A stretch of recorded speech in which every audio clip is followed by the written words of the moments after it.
আসসালামু আলাইকুম।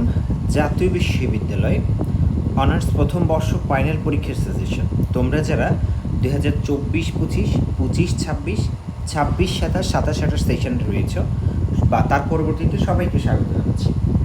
তোমরা এখানে যে প্রশ্নগুলো দেখতে পাচ্ছ, এই প্রশ্নগুলো পড়লেই কিন্তু তোমাদের এই কোর্সটা কমপ্লিট হয়ে যাবে। হ্যাঁ, তো এই কোর্সটা কোড হচ্ছে 211505। এই কোর্সের জন্য তোমরা এই প্রশ্নগুলো পড়বা। তবে 24-25 সেশনে যেই প্রশ্নগুলো চলে আসবে সেগুলোই বাদ দিয়ে তোমরা 25-26 যারা আছো তারা পড়বে। আবার 25-26-এ যেই কটা আসবে 26-27-এর তোমরা ওই কটা বাদ দিয়ে বাকিগুলো এখান থেকে দেখলেই তোমাদের হয়ে যাবে ইনশাল্লাহ। তো আমরা দেরি না করে সরাসরি প্রশ্নে চলে যাই। 1 নম্বর হচ্ছে দক্ষিণ এশিয়ার প্রাকৃতিক পরিবেশের বর্ণনা দাও। 2 নম্বর হচ্ছে মধ্যযুগে ভারতের ইতিহাসের উৎসসমূহ বর্ণনা করো। 3 নম্বর হচ্ছে সিন্ধু সভ্যতার সামাজিক, রাজনৈতিক ও ধর্মীয় অবস্থা আলোচনা করো। 4 নম্বর হচ্ছে গৌতম বুদ্ধের জীবন ও কর্ম পরিকল্পনা বা কর্ম আলোচনা করো। 5 নম্বর হচ্ছে 16 মহাজনপদ কি? প্রাচীন ভারতের জনপদ সমূহের সংক্ষিপ্ত বিবরণ দাও। 6 নম্বর হচ্ছে চন্দ্রগুপ্ত মৌর্যের জীবনী ও কৃতিত্ব আলোচনা করো। 7 নম্বর হচ্ছে কুষাণ সম্রাট কনিষ্কের কৃতিত্ব মূল্যায়ন করো। গুপ্ত যুগকে কেন প্রাচীন ভারতের স্বর্ণযুগ বলা হয় ব্যাখ্যা করো। 9 নম্বর হচ্ছে দ্বিতীয় চন্দ্রগুপ্তের রাজত্বকাল বর্ণনা করো এবং তাকে বিক্রমাদিত্য বলা হয় কেন ব্যাখ্যা করো।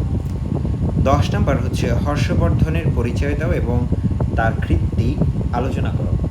11 নম্বর হচ্ছে মহাবীরের জীবনী ও ধর্মদর্শন বর্ণনা করো। 12 নম্বর হচ্ছে 16 মহাজনপদ যুগের রাজনৈতিক, অর্থনৈতিক, সামাজিক, ধর্মীয় অবস্থার বিবরণ দাও। 13 নম্বর হচ্ছে দিল্লি সালতানাতের প্রতিষ্ঠাতা হিসেবে ইলতুৎমিশের কৃতিত্ব মূল্যায়ন করো। 14 নম্বর হচ্ছে দিল্লি সালতানাতের কেন্দ্রীয় শাসন ব্যবস্থার বিবরণ দাও। 15 নম্বর হচ্ছে দিল্লি সালতানাতের আমলে আর্থসামাজিক অবস্থার বিবরণ দাও।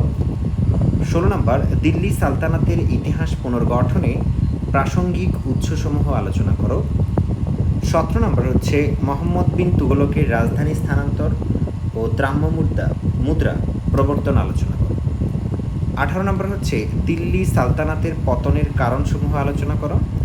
19 নম্বর হচ্ছে সুলতানি আমলের প্রশাসনিক ব্যবস্থা আলোচনা করো। 20 নম্বর হচ্ছে সুলতানি আমলের বাংলার স্থাপত্য কীর্তি বর্ণনা করো। 21 নম্বর হচ্ছে সুলতানি স্থাপত্যের প্রধান বৈশিষ্ট্যসমূহ বিশ্লেষণ করো। 22 নম্বর হচ্ছে কুতুবউদ্দিন আইবেকের কুতুব মিনার ও কুয়াতুল ইসলাম মসজিদের স্থাপত্যিক বৈশিষ্ট্য আলোচনা করো।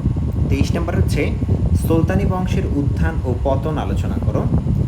24 নম্বর হচ্ছে ফিরোজ শাহ তুগলকের শাসন সংস্কারমূলক কৃতিত্ব মূল্যায়ন করো। 25 নম্বর হচ্ছে ফিরোজ শাহ তুগলকের ভূমিকা দিল্লি সালতানাতের পতনে গুরুত্বপূর্ণ কতটুকু দায়ী ছিল ব্যাখ্যা করো। 26 নম্বর হচ্ছে মোহাম্মদ ঘুরির ভারত অভিযানগুলোর সংক্ষিপ্ত বিবরণ দাও। 27 নম্বর হচ্ছে মোহাম্মদ বিন তুগলকের রাজধানী স্থানান্তর পরিকল্পনা আলোচনা করো। 28 নম্বর হচ্ছে শাসক সংস্কারক হিসেবে ফিরোজ শাহ তুগলকের কৃতিত্ব বিচার করো।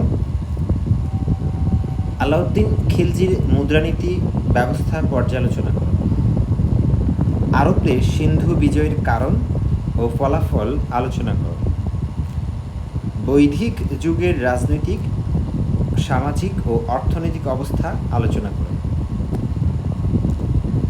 32 নম্বর হচ্ছে কলিঙ্গের যুদ্ধের কারণ ও ফলাফল আলোচনা করো।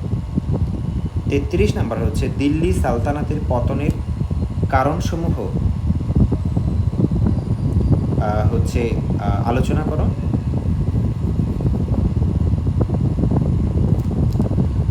ঘুরির কৃতিত্ব ও চরিত্র আলোচনা করো। সুলতান মাহমুদের ভারত আক্রমণের কারণসমূহ আলোচনা করো। দক্ষিণ এশিয়ার ইতিহাসে ভূগোল ও পরিবেশের প্রভাব বর্ণনা করো। সবাইকে অসংখ্য ধন্যবাদ।